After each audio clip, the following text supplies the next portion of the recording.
7 years ago, my parents completely cut me off after my older sister told them I had dropped out of medical school to run away with a drug addict. They blocked my phone number, returned my letters unopened, and spent years believing I was living on the streets, while I was actually finishing my surgical degree and working 80-hour weeks in a hospital. Last month, when my sister was rushed into trauma bay 2 with internal bleeding after a car accident, my parents stood in the emergency room waiting room begging to speak with the doctor in charge, only to watch me walk through the double doors wearing my attending coat and surgical badge. Welcome back to Payback Stories. I'm Megan, and if you enjoy stories about family drama, betrayal, and karma finally catching up, make sure to hit subscribe and drop a comment. Let's get into it. I grew up in a comfortable 4-bedroom house in Hartford, Connecticut, where my parents, Robert and Patricia, ran our home on 2 strict principles: keeping up appearances and obeying authority. My father was a general manager at a local precision manufacturing plant, a man who viewed life through a lens of rigid order, where decisions were final and secondary opinions were treated like disloyalty. My mother did the bookkeeping for a small chain of dental offices, spending her free time involved with civic committees and church socials, making sure our family looked picture-perfect to anyone watching from the outside. My sister Jessica was 2 years older than me, and she understood the home dynamic from a very early age. She was warm, charismatic, and had a talent for commanding whatever room she walked into, whether she was performing in high school theater productions or chatting with adults at neighborhood cookouts. My parents absolutely adored her for it.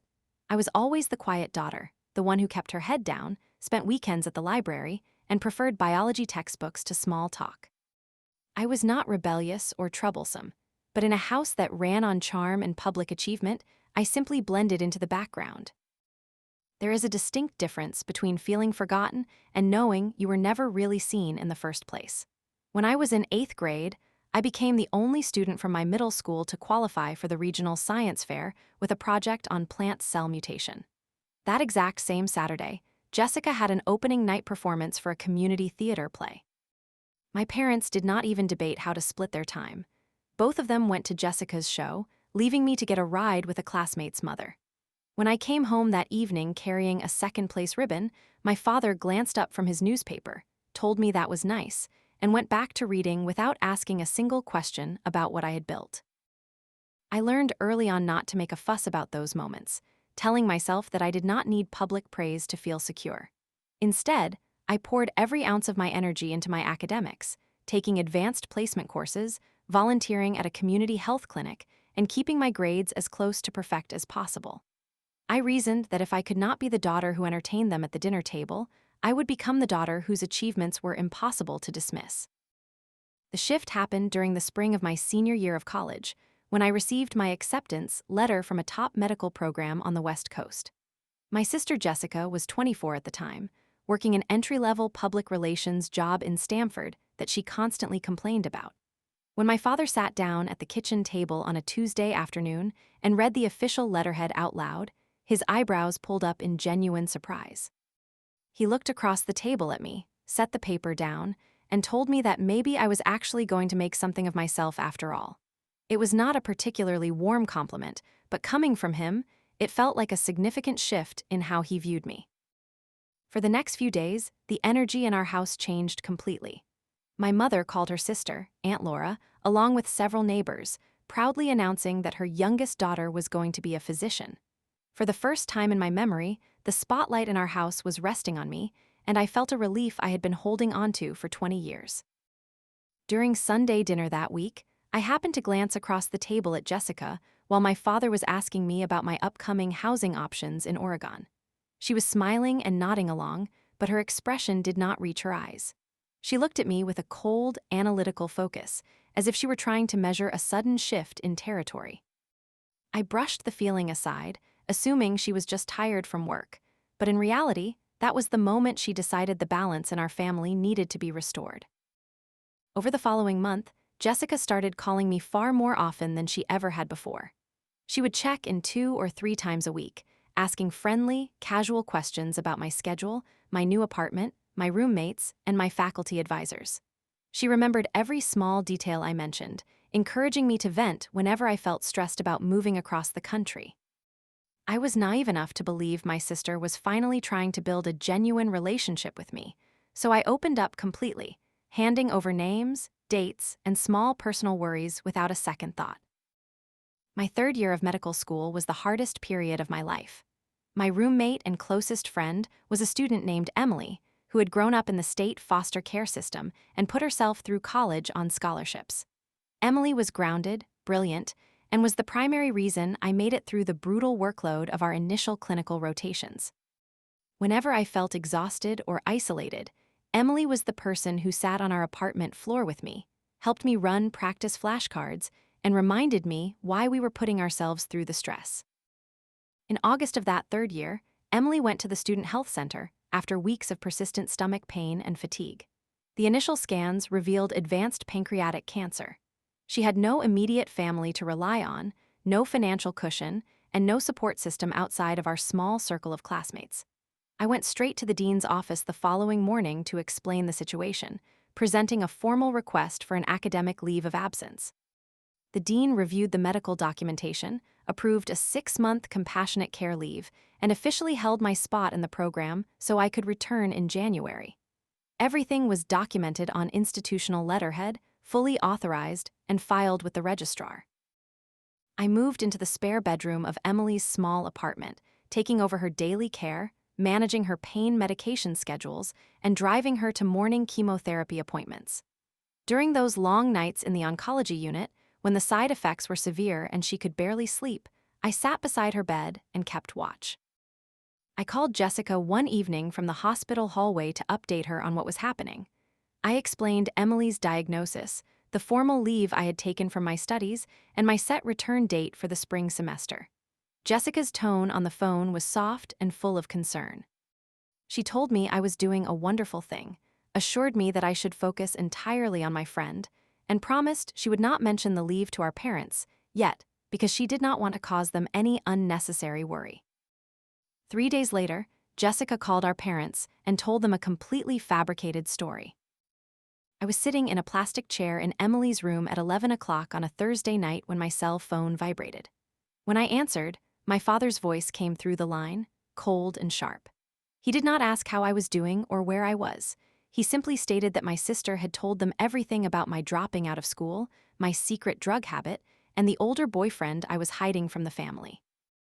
I stood up immediately, pressing my hand against the cool hallway wall to steady myself, and told him that none of it was true. I explained that I was sitting in an oncology ward taking care of a dying classmate and offered to send him my approved leave of absence papers, along with the dean's direct office number. My father cut me off before I could finish the sentence, informing me that Jessica had shown them text messages proving I was lying and that I should not bother calling their home again until I was ready to own up to my choices. Before I could process what he was saying, my mother took the phone, told me how deeply embarrassed they were by my behavior, and hung up. 20 minutes later, a text message arrived from Jessica. She wrote that she was sorry for telling them, but that she could no longer bear the burden of keeping my secrets. I stared at the screen, 3,000 miles away from home, with less than $50 in my bank account, realizing that my sister had just delivered a calculated strike to my reputation, and my parents had accepted her version of events without asking a single clarifying question. Over the next 5 days, I made 14 attempts to call my parents. The first few went straight to voicemail, and by the end of the week, my father had blocked my number entirely. My mother did the same shortly after. I drafted 2 detailed emails explaining the entire timeline, attaching copies of my official university paperwork, the dean's contact information, and the contact details for Emily's primary oncologist. Neither email received a reply. Desperate to reach them, I wrote a long, handwritten letter, enclosed copies of my institutional forms, and mailed it priority to their house in Hartford. 5 days later, the envelope arrived back at my apartment, stamped as returned to sender. I recognized my mother's neat, blue cursive handwriting across the front of the return parcel. I reached out to my father's younger sister, Aunt Laura, who was the only member of our extended family who had always treated me with consistent kindness. Aunt Laura listened carefully to my side of the story, looked over the documents I forwarded to her, and promised she would call my father that evening to clear up the misunderstanding. When she called me back an hour later, her voice was heavy with frustration. She told me that my father had refused to look at any electronic attachments, claiming that I was using a friend to cover up my personal failures, and told Laura to stay out of family business before hanging up on her. That was the moment I recognized a painful reality. My parents did not fall for Jessica's lie simply because she was persuasive. They believed her because it fit the dynamic they had maintained for decades. Jessica was the reliable, successful daughter who stayed close to home, while I was the quiet, distant one whose life was easy to dismiss. My sister had not created their doubt out of nowhere. She had simply given them permission to stop pretending they cared about my path. Emily passed away on a quiet Sunday morning in middle December, while the first light of winter was just coming through her hospice room window. I was the only person sitting beside her bed when the monitor finally went flat. My family did not call because none of them knew or cared where I was. I organized a simple memorial service for Emily at a small chapel nearby. 6 people attended: a foster sister who had traveled from 2 hours away, 2 classmates from our medical cohort, a dedicated floor nurse from the oncology unit, and myself. Standing at the front of a room built for 60 people, I delivered the eulogy to mostly empty pews. I did not shed tears during the service, not because I was unfeeling, but because I had spent the previous 4 months processing grief, and there was simply nothing left to pour out. That evening, I returned to our quiet apartment, packed up Emily's belongings, and sat down at my desk to review my university portal. Inside her copy of our medical textbooks, tucked into the section on clinical diagnostics, I found a small note she had written a few weeks before her health declined. In her shaky handwriting, she had written a brief message telling me to finish my degree, to become the physician she knew I could be, and never to let anyone else dictate my worth. I closed the laptop, took a deep breath, and submitted my official intent to return for the spring term. I knew I had 2 distinct options available to me. I could let my family's rejection define the rest of my life, or I could move forward and build a meaningful existence on my own terms. I chose to move forward, not out of a desire for revenge, but out of respect for the work I had already put in and the belief my friend had placed in me. I returned to my clinical rotations in January without any financial backup or family support. I secured additional federal student loans, took on an evening research assistant position in the pathology lab, and spent long shifts relying on whatever simple meals I could find in the hospital break room. Medical school is unforgiving under normal circumstances, and the faculty does not pause exams or clinical evaluations because a student is dealing with personal hardships. I focused entirely on the work in front of me, channeling every ounce of energy into my training. I completed my degree on schedule, graduating near the top of my class. Unsurprisingly, no one from Hartford attended the commencement ceremony. I matched into a highly competitive general surgery residency at a major level 1 trauma center on the East Coast, located about an hour outside of Hartford. It was one of the busiest emergency facilities in the region, offering the exact kind of rigorous, high-volume environment I needed to hone my skills. During my second year of residency, I met Dr. Karen Scott, an established attending surgeon who served as the vice chair of surgical operations. Dr. Scott was a sharp, pragmatic woman who had spent 30 years building a reputation for absolute clinical precision. She recognized my work ethic early on, took me under her wing, and gradually became both a formidable professional mentor and the supportive maternal figure I had lost years before. In my 4th year of training, I met my husband, David, a dedicated public defender who represented clients through a legal aid clinic near the hospital. David possessed a calm, steady demeanor and a dry sense of humor that instantly put people at ease. He was the first person to whom I told the entire history of my family's estrangement without feeling the need to soften the details or downplay the impact. He listened quietly, nodded, and told me that I had deserved much better from the people who were supposed to protect me. That simple validation meant more to me than he realized. We were married on an autumn afternoon in Dr. Scott's backyard, surrounded by a small group of 30 close friends, colleagues, and my Aunt Laura, who traveled down to attend. David's father walked me down the aisle, offering a warm, steady presence that made the day feel complete. Out of a quiet sense of duty, I had sent a formal wedding invitation to my parents' house a month prior. It returned to my mailbox 2 weeks later, bearing the exact same unopened stamp as my letter from years ago. I placed it in my desk drawer and moved forward with my wedding day. 7 years passed from the night my father hung up the phone. Over those years, I completed my 5-year surgical residency, finished a specialized fellowship in critical care, and accepted a permanent position as an attending trauma surgeon at the center. I built a stable, rewarding life alongside David. We purchased a modest home in the suburbs, adopted an energetic retriever named Buster, and cultivated a tight-knit circle of trusted friends. The acute pain of my family's betrayal gradually transformed into a distant, manageable memory, though small reminders would occasionally surface during holiday weekends or quiet moments at home. Aunt Laura remained my single point of contact with my extended family, calling me every Sunday afternoon to catch up. I rarely asked about my parents or Jessica, but Laura would occasionally offer brief updates on their lives. My parents were retired and maintaining their usual routines in Hartford. Jessica had gone through a brief, rocky marriage that ended in divorce after 2 years and was currently working in sales for a medical device distributor in the region. One Thursday evening in mid-January, my phone rang while I was sitting in my home office reviewing surgical schedules. It was Aunt Laura, and her voice sounded unusually tense.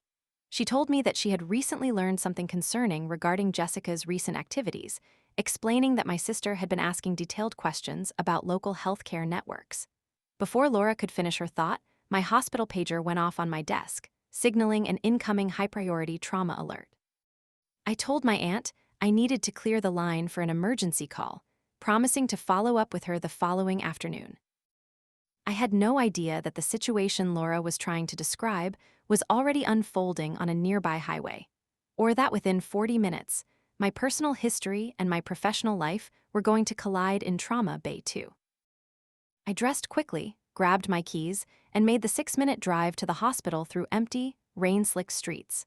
My mind naturally shifted into standard clinical preparation, mentally reviewing the diagnostic steps for a high-impact motor vehicle collision. I walked through the ambulance bay doors, grabbed the preliminary intake tablet from the charge desk, and brought up the incoming patient profile.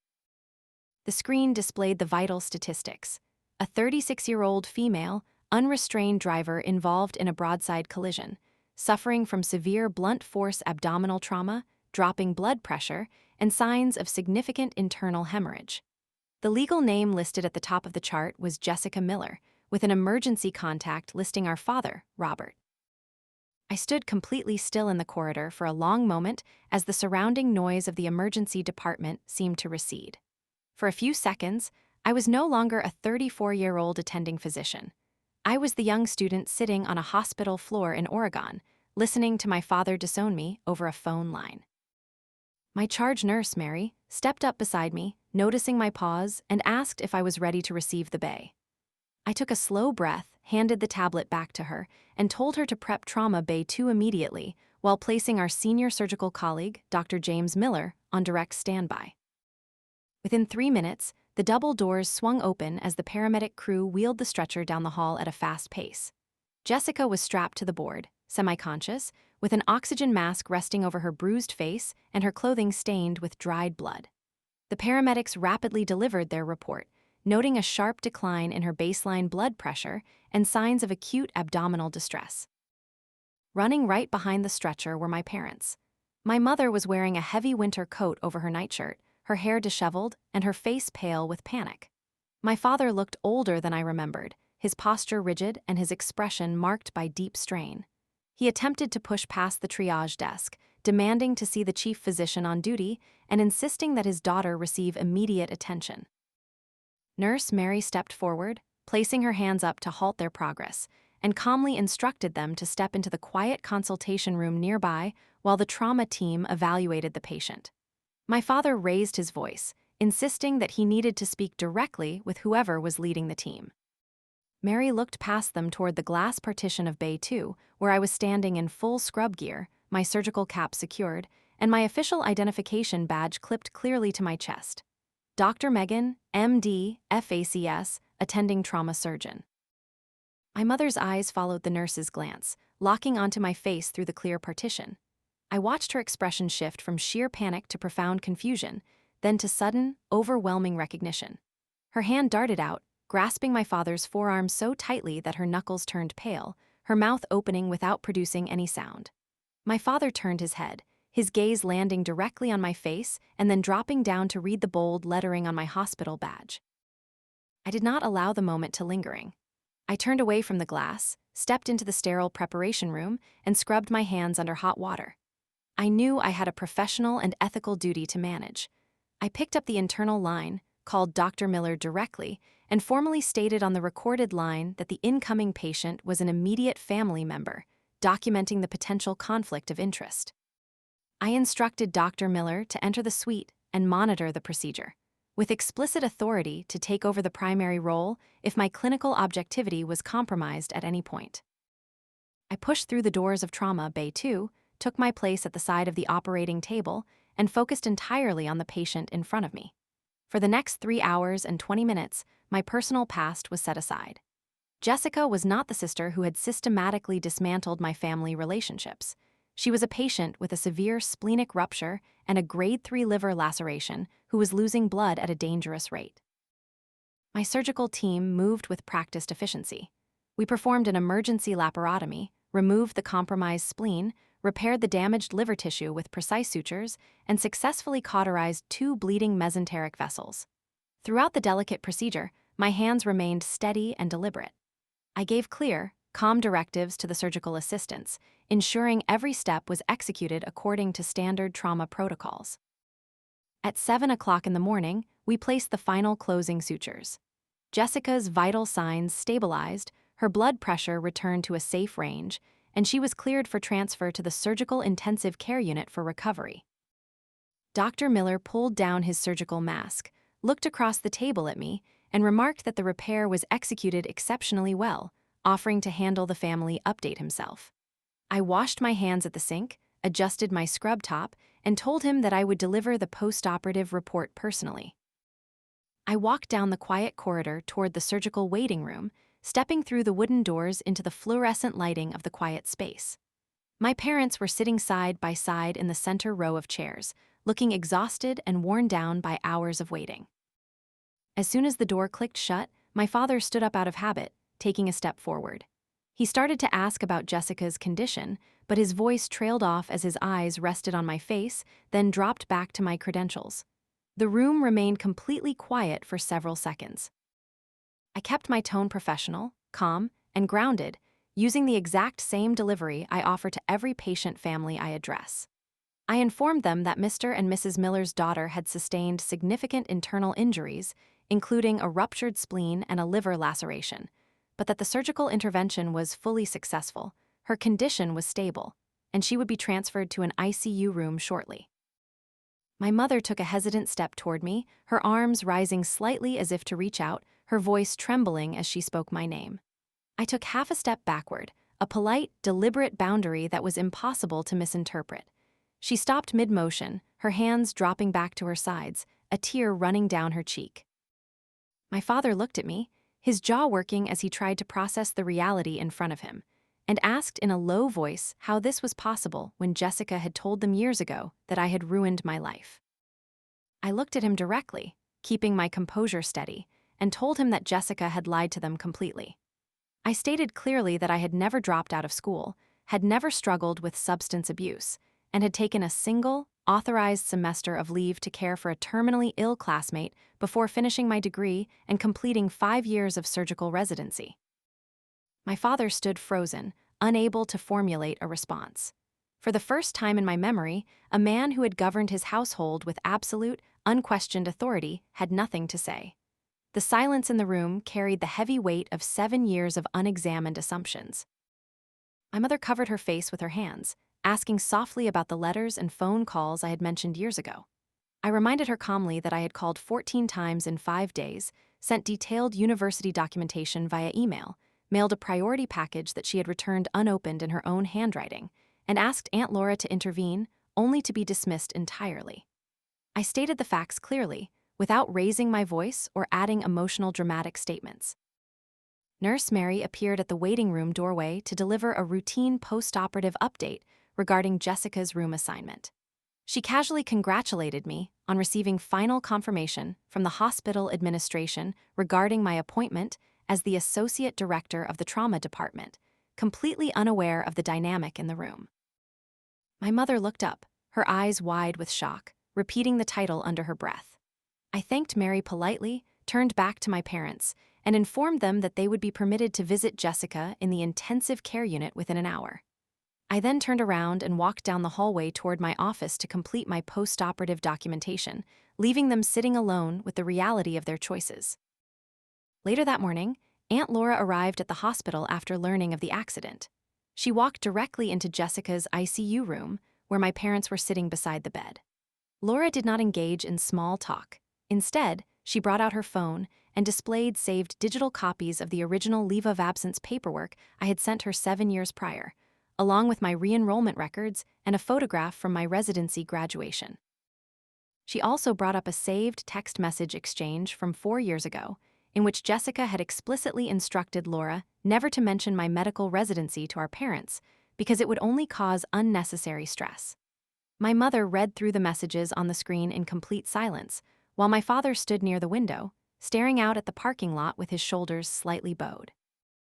When I conducted my late afternoon rounds, I entered Jessica's recovery room to inspect her surgical drains and monitor her progress. She was fully conscious, though drowsy from her pain medication. She looked across at my badge, realized my role in her care, and began to stammer out a brief, defensive explanation, attempting to claim that she had only acted out of worry years ago. I adjusted her IV monitor, kept my expression neutral, and told her that she did not owe me an explanation. I pointed toward my parents, who were sitting quietly in the corner of the room, and told her that her explanations belonged entirely to them. I updated her medical chart, verified her vital signs, and left the room without engaging further. 2 weeks after Jessica was discharged from the hospital, she requested a meeting with me. I agreed to meet her at a quiet diner in a neutral neighborhood halfway between our homes. David accompanied me, sitting at a table near the entrance to offer a supportive presence while giving us space to speak. Jessica looked visibly changed, having lost weight and lacking the polished confidence she usually displayed.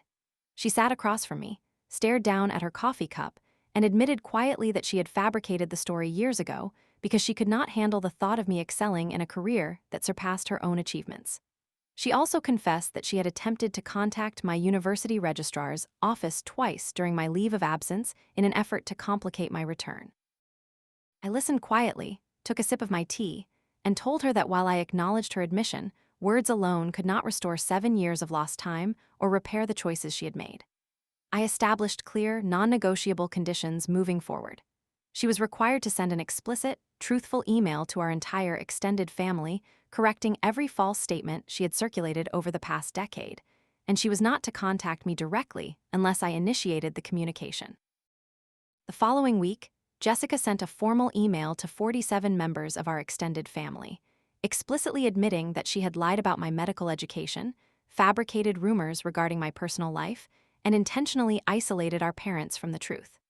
The response from our relatives was swift, with several aunts and cousins reaching out to express their regret for believing the rumors without reaching out to me directly. My grandmother called me personally, offering a sincere apology for her absence from my life over those years. I also met with my parents privately at a quiet restaurant near my home. My father sat across the table, looking considerably older and noticeably subdued. He admitted that his rigid pride and refusal to re-examine his initial conclusion had caused a catastrophic fracture in our family, expressing a desire to make amends. I looked at both of them and explained clearly that while I was willing to maintain a polite, limited relationship, things could not simply return to how they were when I was younger. I informed them that if they wished to remain part of my life, they would need to attend professional family counseling to address their long-standing patterns of behavior, and they would need to respect the boundaries I established. My father nodded slowly, accepting my terms without argument. Over the past 2 years, progress has been slow, measured, and quiet. My parents began attending regular counseling sessions, and while our interactions remain cautious, they have shown a consistent effort to respect my boundaries. They attend small family dinners at our home a few times a year, sitting quietly in our kitchen, learning about my life, and slowly building a relationship with David. Jessica continues her own independent therapy, and while our relationship remains distant, the hostility that once defined our dynamic has faded into a quiet, mutual recognition of the past. She carries a long surgical scar across her upper abdomen, a permanent physical reminder of the night our lives intersected in the emergency department. I still work long, demanding shifts as an attending trauma surgeon, finding fulfillment in the life I built through my own resilience and the support of people who truly valued me. I did not seek revenge against my family. Instead, I focused on creating a stable, meaningful existence that did not depend on their approval. Last Sunday morning, light snow was falling outside our kitchen window as David was preparing breakfast. The doorbell rang, and when I opened the door, my parents were standing on the porch holding a small basket of fresh fruit and a thermos of coffee. My father cleared his throat, asked politely if he could help set the table, and walked inside. He took 4 plates from the cupboard, counted them carefully, and set them down at the table one by one. It is not a perfect resolution, nor does it erase the hardship of the past 7 years. But it is an honest, grounded starting point, and for the first time in my life, I am allowing myself to navigate it on my own terms. If you enjoyed this story, subscribe to Payback Stories for a new family drama story every day, and I'll see you in the next one.